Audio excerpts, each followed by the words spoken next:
เมืองนาไซทองได้จัดพิธีวางศิลาจารึกสร้างเจดีย์ธาตุเพื่อบรรจุอัฐิพระอาจารย์คำส่วนปฐมวงศ์อดีตประธานองค์การพุทธศาสนาสัมพันธ์ลาวเมืองนาไซทองเจดีย์ดังกล่าวจะได้มีความสูงประมาณ9เมตรและขนาดหน้าตักกว้าง6เมตรรวมมูลค่าการก่อสร้าง300 ล้านกว่ากีบเพื่อเป็นการระลึกถึงคุณงามความดีของญาทานคำส่วนปฐมวงศ์อดีตประธานองค์การพุทธศาสนาสัมพันธ์ลาวเมืองนาไซทองอดีตเจ้าอธิการวัดศิริธรรมารามบ้านนาไซทองเหนือสนั่นมาในตอนบ่ายของวันที่7 พฤษภาคม 2025องค์การพุทธศาสนาสัมพันธ์ลาวเมืองนาไซทองร่วมกับการนำของเมืองได้จัดพิธีวางศิลาฤกษ์สร้างเจดีย์ธาตุเพื่อใส่อัฐิของญาทานคำส่วนปฐมวงศ์โดยเมตตาเข้าร่วมเป็นประธานฝ่ายสงฆ์ของพระอาจารย์ใหญ่ศรีทนสยวงศ์สอนหัวหน้ากรรมาธิการเผยแผ่ศีลธรรมและปฏิบัติกรรมฐานเจ้าอธิการวัดป่านาขุนน้อยพระอาจารย์ขันทองสีสว่างประธานองค์การพุทธศาสนาสัมพันธ์ลาวเมืองนาไซทองพร้อมด้วยคณะและเจ้าอธิการวัดทั่วเมืองเข้าร่วมฝ่ายฆราวาสเข้าร่วมเป็นประธานโดยท่านสุริวัลย์พรหมมหาไสยเจ้าเมืองนาไซทองมีหงเจ้าเมืองประธานแนวลาวสร้างซากเมืองบรรดาห้องการอ้อมข้างพุทธบริษัทและญาติโยมเข้าร่วมอย่างเป็นขบวนการในพิธีได้มีการเต้าโฮมพระสงฆ์การนำของเมืองและเสาพุทธเลิ่มใต้เทียนบูชาพระรัตนตรัยกล่าวจุดประสงค์ของการก่อสร้างเจดีย์ธาตุและถวายปัจจัยเพื่อระดมทุนสร้างโดยเริ่มจากคณะศิษยานุศิษย์ญาทานใหญ่สาลีกันตสีโลจากวัดป่านาขุนน้อยน้ำโดยพระอาจารย์ศรีทนสยวงศ์สอนและศรัทธาเสาพุทธรวมถวายเป็นเงิน50 ล้านกีบต่อด้วยคณะองค์การพุทธศาสนาสัมพันธ์ลาวเมืองนาไซทองและเจ้าอธิการวัดทั่วเมืองถวาย88 ล้าน4แสนกีบรวมไปถึงบรรดาการนำเมืองห้องการอ้อมข้างเมืองอำนาจการปกครองบ้านนักธุรกิจและออกตนญาติโยมเสาพุทธรวมกันถวายซึ่งรวมเป็นมูลค่าทั้งหมด230 กว่าล้านกีบจากนั้นก็ก้าวเข้าสู่พิธีทางศาสนา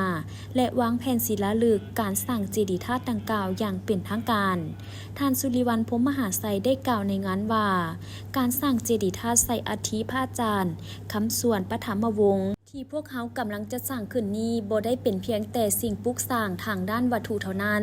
แต่เปรียบด้วยคุณค่าทางด้านจิตใจเป็นอนุสรณ์แห่งความดีและศูนย์รวมแห่งศรัทธาที่ศิษยานุศิษย์ของเพิ่น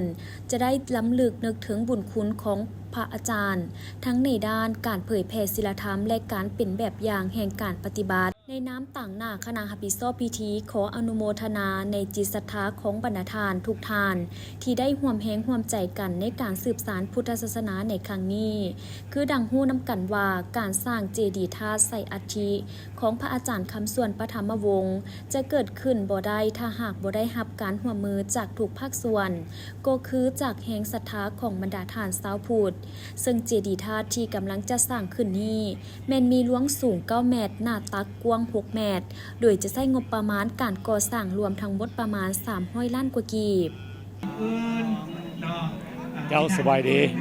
สบายดีบรรดาท่านที่นับถือและแพงมื้อนี้ข้าพเจ้าสุริวัลย์พรหมมหาไสยกรรมการพรรคนครหลวงเลขาคณะพรรคเมืองเจ้าเมืองนาไซทองในนามต่างหน้าให้แก่คณะพรรคคณะนำเมืองนาไซทองของพวกเราได้มาร่วมโดยเฉพาะข้าพเจ้าได้มาเป็นประธานพิธีในการสร้างดีๆหรือว่าสร้างบอนที่บรรจุพระถิมของพระอาจารย์ใหญ่คำส่วนปฐมวงศ์ซึ่งพระอาจารย์เพื่อนก็เป็นอดีตของประธานองค์การพระพุทธศาสนาของเมืองนาไซทองของพวกเขาซึ่งผ่านการปรึกษาหารือร่วมกันระหว่างการนำเมืององค์การปกครองเมืองกับบรรดาครูบาพระอาจารย์ต่างหน้าให้แก่องค์การพระพุทธศาสนาเมืองของพวกเขาในการสร้างสถานบนธาตุเนาะเพื่อไว้อาทิตย์ของพระอาจารย์ใหญ่ในมื้อนี้โดยการสามัคคีร่วมใจกันระหว่างชาวเมืองนาไซทองและบรรดาครูบาอาจารย์พวกเขาจึงได้จัดพิธีนี้ขึ้นโดย มีการระดมเนาะของบรรดาผู้เจ้าภาพเจ้าสถานต่างๆในการประกอบส่วนทางด้านวัตถุและการงบประมาณในการสร้างพระธาตุแห่งนี้เนาะเพื่อเฮ็ดให้จุดประสงค์กับเพื่อให้คนรุ่นหลังได้รับรู้รับทราบว่าผู้ที่เป็นกันนำทางพระพุทธศาสนาของเมืองของพวกเขาซึ่งได้มีผลงานงามความดีในการเผยแพร่ศีลธรรมต่างๆและมันเป็นการสร้างให้เด็กรุ่นหลังได้มีความเข้าใจและความสามัคคีฮักแพงกันระหว่าง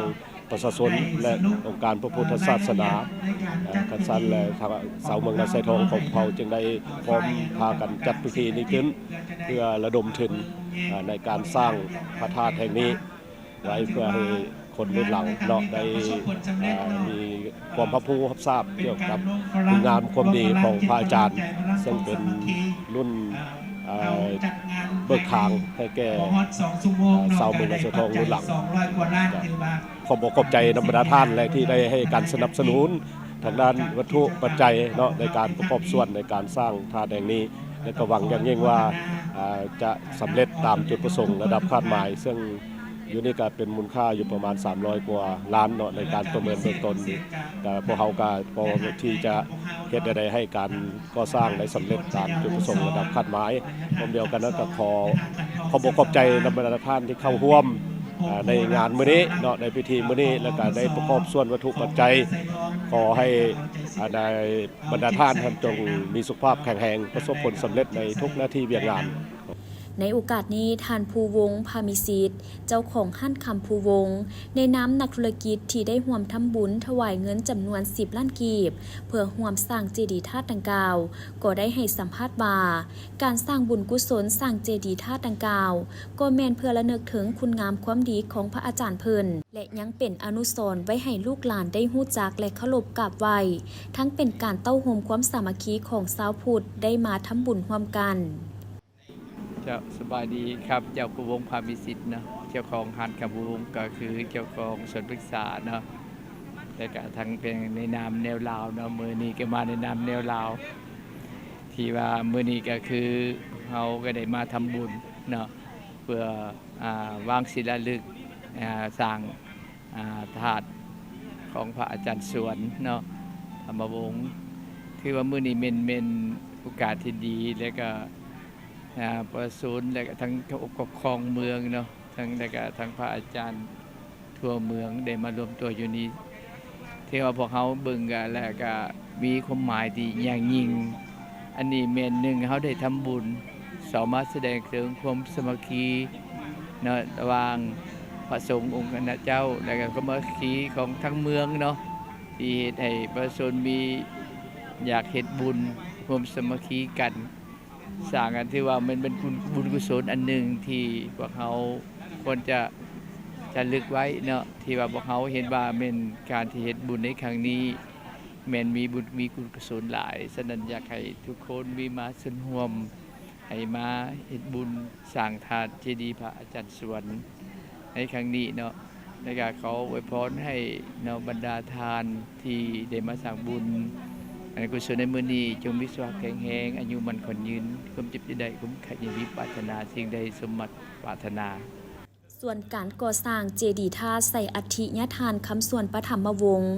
อดีตประธานองค์การพุทธศาสนาสัมพันธ์ลาวเมืองนาไซทองแม้จะเริ่มก่อสร้างอย่างเป็นทางการนับจากพิธีวางศิลาฤกษ์ครั้งนี้เป็นต้นไปถ้าหากประชาชนชาวพุทธท่านใดที่มีจิตใจศรัทธาอยากจะไปร่วมถวายปัจจัยเพื่อร่วมสร้างเจดีย์ดังกล่าวแม้นยังสามารถไปร่วมทำบุญได้ตลอดระยะเวลาการก่อสร้างสถานที่ตั้งแม่นอยู่วัดบ้านนาไซเหนือเมืองนาไซทองนครหลวงจันทร์